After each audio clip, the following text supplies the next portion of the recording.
everyone. Welcome to another new topic, and that is verbs. And what are verbs? A verb is a word or a group of words in a sentences that shows action, feelings, state of being, or possession. And all these verbs tell us what the subject is doing. It gives us information about the subject. Now, for example, if we look at verbs that show action, talk, sit, read, write, jump, and many more of all these physical activities that we do, physical actions they are. For example, dogs bark. I brush my teeth in the morning. They sat near the river. Here you can see sit, and you also have another form that is sat. You have another form also that is will sit. Similarly for talk, it can also be talk, it can also be will talk. These all are showing the actions. Read, if you've already read something, that will be read. You want to read, maybe tomorrow or the day after, that will be will read. And when do we use sit? When do we say sat? When do we say will sit? We shall be covering all of this in our future lessons when we do tenses. As of now, we just saw the verbs that show action. Now, there are some verbs that we use when we want to express our feelings. Let us have a look at them. Now, the verbs that show feelings. These are what we call as the non-action words. Okay. For example, love. It is a feeling. Okay. I love. Hate. Hate is also feeling when you do not like something. That is called as hate. Care. For example, I love my parents. So love over there is the verb. My parents care for me. That again is a feeling. We like raw mangoes. The green color mangoes that are there that are not ripe, they're called as raw. So we like raw mangoes. And similarly for all these verbs also, like it is love, it can be loved, will love, hate, hated. Similarly for the other of the verbs that you can see, understand, understood, and so on. Now, besides this, we said verbs are also words that show state of being. So let us have a look at those verbs that show state of being. Verbs that show state of being. That means what a person, an animal, or a thing is. For example, is, are, was, and as you can see in the examples, I am a girl, he is a boy, he is a doctor, you are a student. So all these show the state of being. And the last one, state of possession. That means owning something, having something. For example, has, have, had. My uncle has 4 dogs. The ladies have beautiful purses. So these are the things that you own. They belong to you, and that is why we call them as possessions. So it can be has, or have, or had. All these are the verbs that show possession. Now, besides these, there are other types of verbs also, which at the moment we are not going to introduce to you. I'll just take the names. For example, we have some regular verbs, some irregular verbs. We look at them afterwards. Then we have some transitive verbs, intransitive verbs. They are there for a little advanced level, which of course we shall be covering in our future lessons. As of now, what you need to know is that the verbs are those words that show action, feelings, state of being, or possession. So now let us all put this into our practice session wherein you have an exercise. You just have to underline the verb in that. And that's very easy. It will be any one of these. So let's start. And before you start underlining the verbs in exercise number 1, there is one thing which you need to know, that there are some words that end in ing. We call them as these ing words. For example, it can be running, it can be swimming, any word, kicking, playing, singing, dancing. Now, these verbs are what we call as incomplete verbs. For example, if I take the word running, Running in itself is not a verb. It is incomplete. It requires a helping verb. And when it gets that helping verb, then only we can say that action is completed. For example, is running, both of them together make the verb. It can be is running, it can be are running, was running, were running, will be running. So these are certain exceptions that are there, ing verbs that we call them. Incomplete they are without a helping verb. You can think that they are little small babies who don't know how to walk. So someone has to hold their hand, someone has to help them to walk.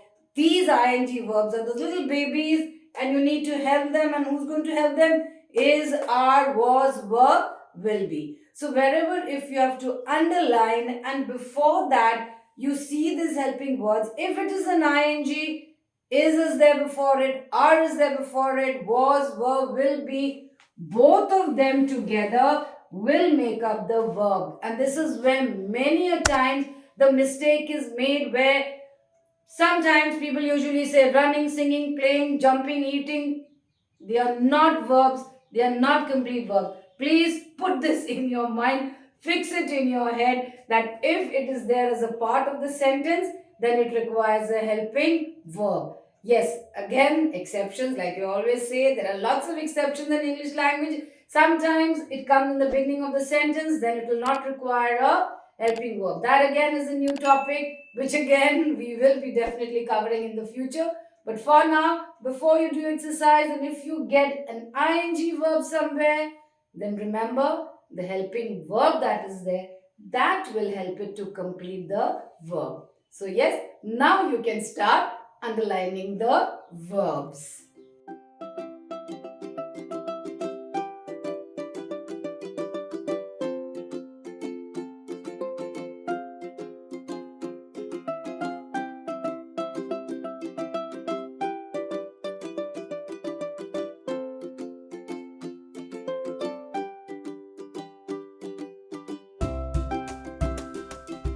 Answer time. Answers all in front of you. The very first one, my mother has long hair. So that's possession. Has, having something, owning something. Although you do not need to specify whether it is possession or action or state of being, just to help you understand.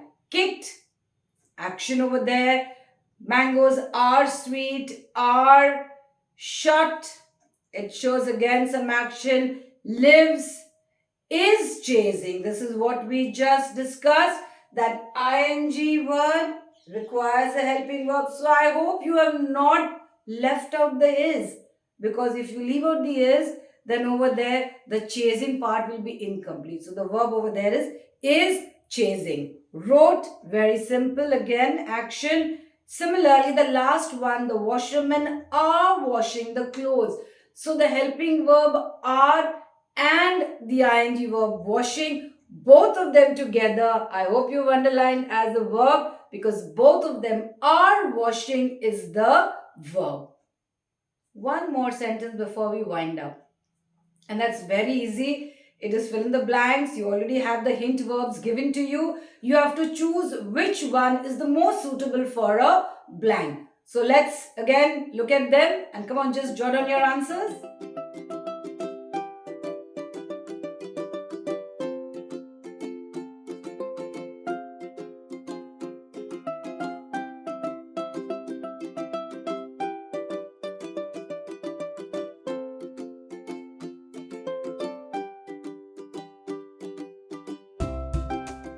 The answers of exercise 2 right in front of you, and of course it was fairly simple.